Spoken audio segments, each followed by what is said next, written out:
தலைவர் விஜய் அவர்கள் திரும்பவும் களத்துல வந்து அதிரடி காட்ட போறாரு. ஆமாங்க, கரூர் சம்பவம் தொடர்பா 1 மாத காலமா தாவேக்காவோட நடவடிக்கைகள் எல்லாமே நிறுத்தி வைக்கப்பட்டிருந்துச்சு. இப்போ நவம்பர் 5ஆம் தேதி வந்துட்டு ஆலோசனை கூட்டம் நடைபெற போது.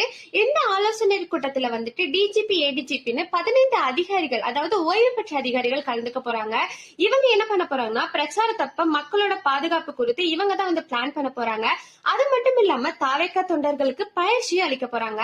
இந்த பயிற்சி வந்து சென்னை பனையூர்ல இருக்க தலைமை அலுவலகத்தில் இந்த பயிற்சி நடக்க போகுது.